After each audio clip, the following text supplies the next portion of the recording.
თბილისის დეველოპერული ბაზარი ბოლო პერიოდში გადავიდა უფრო სტაბილურ და შერჩევით ფაზაში, სადაც მოთხოვნა მაღალია, თუმცა მყიდველი გაცილებით უფრო მომთხოვნი გახდა. ამ პროცესში განსაკუთრებით გამოიკვეთა პრემიუმ სეგმენტი, სადაც მოთხოვნა მზარდია, მაგრამ კაფიოთ არის კონცენტრირებული ხარისხიან პროექტებზე. პრემიუმ სეგმენტში წარმატებას აღარ განსაზღვროს მხოლოდ ლოკაცია. მყიდველი არჩევანს აკეთებს პროექტის კონცეფციაზე, არქიტექტურაზე, ინფრასტრუქტურაზე და ხარისხზე. ამ პირობებში პრემიალურ სეგმენტში მთავარი გამოწვევა მოთხოვნის ნაკლებობა კი არა, ხარისხიანი პროდუქტის დეფიციტია. ჩვენი დღევანდელი ეთერის სტუმარია City Development-ის პროექტის Citizen Central Park-ის დირექტორი გოგა მაჭავარიანი.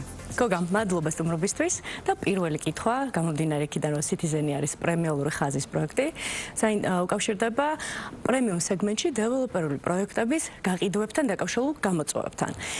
საინტერესო არის, რომ რაც სეგმენტში გამოიკვეთა, ეს არის, რომ ის პროექტები, რომელიც თავიდანვე მკაფიო კონცეფციით, არქიტექტურული გადაწყვეტილებით და ცხოვრების სტილზე პოზიციონირებული პროექტირებით არის წარმოდგენილი, საზოგადოების ინტერესს მალევე იწვევს, რაც ერთგვარი წინაპირობა გაყიდვების სტარტისთვის.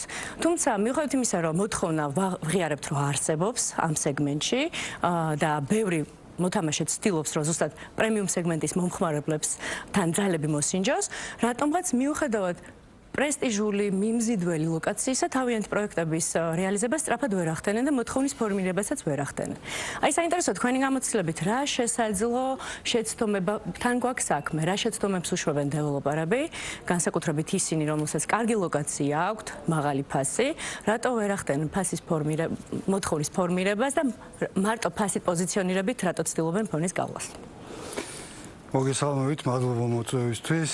რა თქმა უნდა, კითხვაშიც არის, რომ მარტო ფასით ვერ გასაზღვრავ პრემიალურობას რა. რეალურად ჩვენ როგორ უყურებთ ჩვენ ხაზს და პრემიალურობას და როგორ აღვიქოთ. ეს არის კომპლექსი, ხო? ლოკაცია ერთის მხრივ, მეორეს მხრივ ხარისხი, როგორც ვაშენებთ, არქიტექტურა უმნიშვნელოვანესი კომპონენტია ამ ყველაფერში, იმიტომ რომ სახლში სადაც ცხოვრობ, უნდა იყოს აუცილებლად ლამაზი, რაღაც ისეთი კარგი მასალებით აშენებული და ასე შემდეგ. რა, ერთ-ერთი ყველაზე მნიშვნელოვანია კიდე როგორ ცხოვრობს ადამიანი ამ კომპლექსში თუ სახლში რა. ეს განსაზღვრავს ჩემი აზრით ყველაზე მეტად კომპლექსის თუ ცალკეული რაღაც კორპუსის რაღაც პრემიალურობა.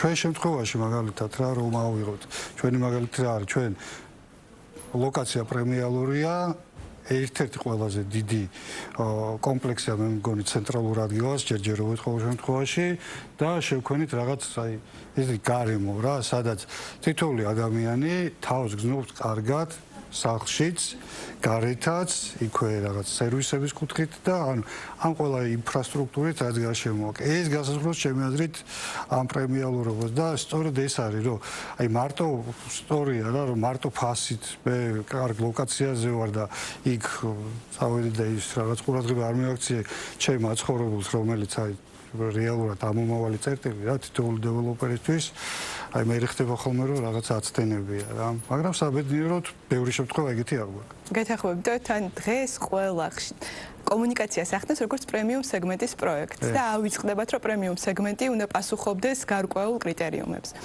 გოგა, ცალსახად Citizen Central Park-ი არის გამორჩეული პროექტი საქართველოს დეველოპერულ ბაზარზე. იმიტომ რომ პროექტი საინტერესოა როგორც საცხოვრებლად, იმიტომ რომ ყველა პირობა გაქვს შექმნილი იმისთვის, რომ ადამიანმა იცხოვროს და ასევე საინვესტიციოდ. განსაკუთრებით გამორჩეული თქვენი პროექტი გახდა, რა თქმა უნდა, მსოფლიო მასშტაბის არქიტექტურული ბიუროს ზაჰა ჰადიდი არქიტექტის ჩართვის შემდეგ, რომელმაც Citizen Tower-ი დააპროექტა. და ვფიქრობ, რომ მსოფლიო რუკაზე მოინიშნა ფაქტიურად თქვენი პროექტი, როგორც ერთ-ერთი ლენდმარკი. ჩვენ ბევრი პროექტის განვითარებაში მიგვიღია მონაწილეობა და ერთ კითხვას კითხავ, ეს უკვე შიდა სამზარეულოზე.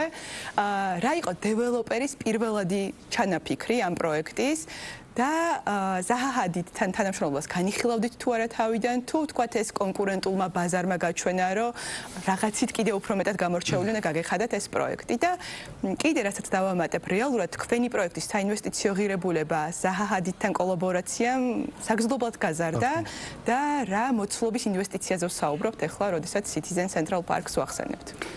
მოდი დავიწყებ იმ ისტორიით, როგორც მოხდა ზაღადი არქიტექტურულ ბიუროსთან დაკავშირება. თავიდან არ იყო, რა თქმა უნდა, გასაზღვრული, თავიდან უბრალოდ კომპლექსი შეიქმნა ამ მომავალი, რა თქმა უნდა, ისევ და ისევ ადამიანის კომფორტული ცხოვრება იყო ჩვენ კომპლექსში და ერთი ყველაზე გამორჩეული რაც გქონდა, ერთი მულტიფუნქციური თაუერი უნდა შეგვექმნა.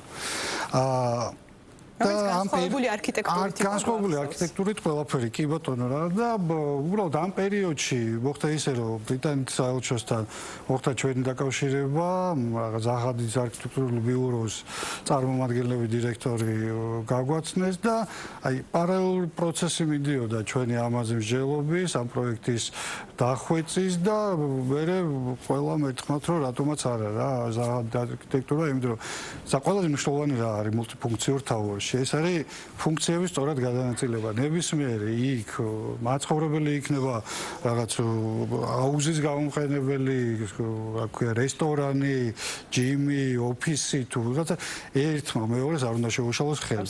ეს იყო ყველაზე მნიშვნელოვანი დავალება ჩვენთვის, რომ შეგვექმნა აი ესეთი კომპლექსი და ძალიან ბევრი სხვა ნაკადი ირევა და კომფორტი. ხო, ნაკადების არის, აი მე ვიღებთ ქაოსს და როგორც წესი მე რაღაც წარუმატებელი ფართები რჩება და ასე შემდეგ და ეს იყო ამომავალი წერტილი და რა ვიცი აი ზაღადის არქიტექტურულ ბიურომ ალბათ ჩემი აზრით ეს დავალება და ეს რაღაც ამოცანა აი ყველაზე კარგად ამოხსნა და დღეს მივიღეთ ერთი რომ ფუნქციურად საოცარი თაუერია ამ ნაკადების კუთხით და მეორე გარევიზუალით რა მე დარწმუნებული ვარ რომ თბილისში და საქართველოში მართლა ლენდმარკი იქნება. გოგა, საინტერესოა რამდენად იმუშავა ზაჰა ჰადიდის სახელმა გაყიდვების კუთხით.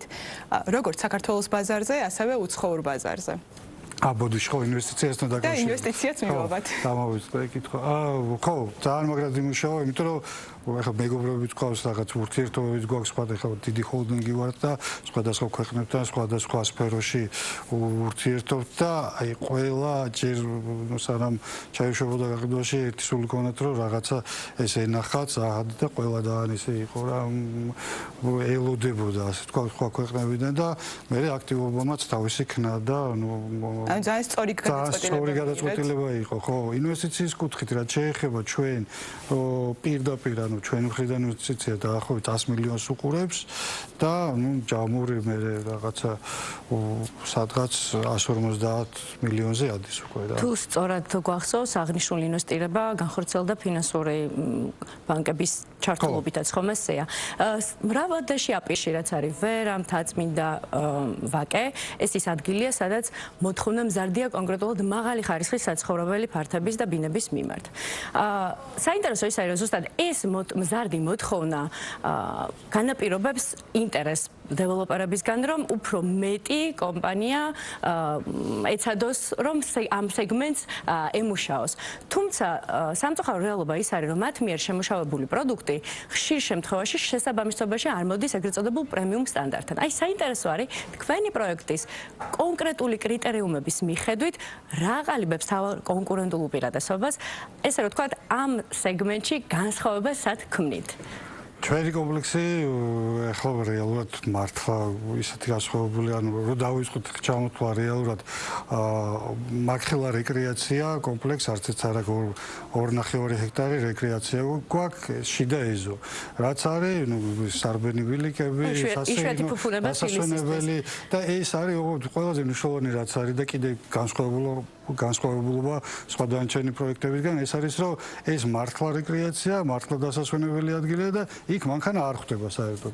იმიტომ რომ ჩვენ კომპლექსში ერთადერთი პერიმეტრული გზა გვაქვს, დანარჩენი მანქანა საერთოდ არ ხვდება და ყველა ეს პარკინგი რაც არის მიწისქვეშ ჩატანილი 2-3 დონეზე რა. ეს ძალიან მნიშვნელოვანია. კიდე ერთ-ერთი უნიშნავი ფაქტორი არის რომ დრო არის ხა დღევანდელი ადამიანის ყველაზე მნიშვნელოვანი რაღაც ხო დაკლები დრო დახარჯოს ძირითადი სერვისების მისაღებად ხო და მეტი დრო დარჩეს საკუთარი თავისთვის ოჯახისთვის მეგობრებისთვის დასვენებისთვის კი ცოტა დაისვენოს და ამას პასუხობს ამას პასუხობს ჩვენი კომპლექსი ხო იმიტომ რომ რეალურად ყველაფერია რა როგორც თქვი აუზი ჯიმი ოფისი ბიზნესი ყველა მიმართულებიდან თალსახად ხო ყველა ჩამოთვლილი კრიტერიუმი თქვენ სახათ პასუხობთ პრემიუმ სეგმენტს. ერთი კითხვა გვაქვს, აი 2 წლის წინ მაგალითად პრემიუმ სეგმენტში ბინის შეძენა 20%-იანი პირველადი შენატანი ძალიან ჩვეულებრივი მოცემულობა იყო. დღევანდელ დღეს უკვე პრემიუმ სეგმენტიც და ეკონომ სეგმენტიც კომუნიკაციას ახდენს ერთი იგივე მესიჯით 0%-იანი პირველადი შენატანი და ჩვენ კარგად გვახსოვს რომ Citizen ერთ-ერთი პირველი იყო ვინც თამაშის წესები შეცვალა. რატომ გადაწყვიტეთ ესე ვთქვათ გაყიდვების სტიმულირებისთვის სავარაუდოდ და რანაირად გაამართლა მოლოდინი?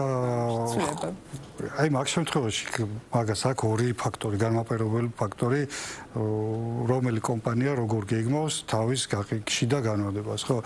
ერთი ძირითადი ფაქტორი არის ფულადი ნაკადები და მეორე არის ხოთოშორის რისკი. რისკი მყიდველისგან რომ შეძლებს თუ არა შემდგომ მე ამ გადახდის დაფაროს, იმიტომ რომ რაც უფრო ნაკლებია პირველადი შემონატანი, უფრო მეტი რისკია რომ ეს ასე ვთქვათ, ეს პროდუქტი გაფუჭდეს რაღაცა რისკის კატეგორიაზე. იმიტომ რომ ტვირთი უფრო მეტია ბოლოსკენ. ტვირთი უფრო მეტია ბოლოსკენ რა. რეალურად შეიცვალა არა მარტო დეველოპერი, არამედ მოხმარებელი შეიცვალა რა. მეტი პასუხისმგებლობა. მეტი პასუხისმგებლობა, მეტი სტაბილურობა, თუნდაც მეტი დამხმარე საბანკო პროდუქტები.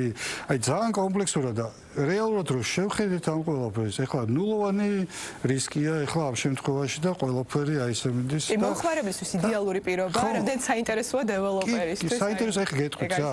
დამატებით ეხლა ამაზე ემატება ეხლა დეველოპერისგანაც უნდა იყოს შემხედრი, ასე ვთქვათ, სიმყარე რა. ეს სიმყარე ჩვენ შემთხვევაში გამოვიხატება სწორედ იმ დიდი ჰოლდინგისგან, რომ საიდანაც რესურსი გვაქვს რა, ასე ვთქვათ და არ ვარ დამოკიდებული ამ დიდად ამ აი შემონატანებზე გადაიხდა. აი რა შეიძლება ბევრი ეხლა და ასე შემდეგ და ეგეც განსაზღვროს რა თქმა უნდა დამატებით ისიც რომ პირველად რა ვიცი ქართულ დეველოპერულ ისტორიაში ორივე ბანკი ერთად შეიკრა და ხო ერთად შეკრეს ეს ჩვენი პროექტი რაც ძალიან კაი პროდუქტები შეკრეს იპოთეკური პროგრამა რასაც ნიშნავს რომ დამატებით უზრუნველყოფის გარეშე კომფორტია და გოგო ბოლო კითხვას დაგისვამთ გეოპოლიტიკურ შოკების მიმართ, რა თქმა უნდა, ქართული ბაზარი ძალიან სენსიტიურია და ამაზე მეტყველებს რუსეთ-უკრაინის ომი, რის მერეც, თქვათ, ჩვენ შემთხვევაში დადებითი ბუსტი მივიღეთ, ანუ საკმაოდ გაიზარდა გაყიდვების, გაქირავების ფასის და ყველაფერი. უბრალოდ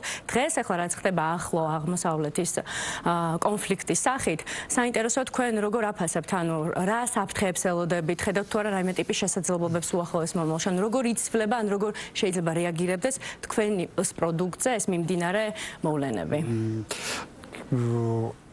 მოკლედ ამ ორი კონფლიქტის შედარება თუ მოვახდენთ, ერთ პირველი შემთხვევაში რუსეთ-უკრაინის ომის შემთხვევაში ძალიან დიდი მიგრაცია მოხდა. ეგ იყო და მაგან განაპირობა ეგეთი დიდი ბუსტი, იმიტომ რომ უცბად ტრანზიტი გავხდით, ნაწილი აგდარჩა, ნაწილი უბრალოდ გაიარა. ამ კონფლიქტის შემთხვევაში ცოტათი განსხვავებულია, მიგრაცია არ მიდის, თუმცა უსაფრთხოების კუთხით იქაური მაცხოვრებლები უკვე ფიქსდებიან, რომ იცით რა ალტერნატიული ბაზარი საჭირო. ალტერნატიულ ბაზარში მზარდი რეალურად ჩვენი რეგიონია და ეს განაპირობებს ინტერესი. ინტერესი გაზრდილია ცალსახად, იმ ბუსტს ვერ შევადარებთ, რომელიც წინა პერიოდში მოხდა, თუმცა ინტერესი გაზრდილია და ნუ რაღაც დადებითი დროები არის ამ კუთხით, მაგრამ რა თქმა უნდა ეს მოკლევადიანი პერიოდია და ხო გააჩნია რამდენ ხანს გაგრძელდება და თუმცა საინტერესო ის არის, რომ ბანკის მონაცემები ზოგი დეველოპერი აფიქსირებს, რომ ესეთი გაყიდვები არ იყო, როგორც თქვა წინა წლის მარტში. კი, რა თქმა უნდა, გაზრდილი. რეალურად გაზრდილია და ზუსტად იმ ქვეყნებიდან, სადაც და მნიშვნელოვანი რა არის ახლა ვიცით ხო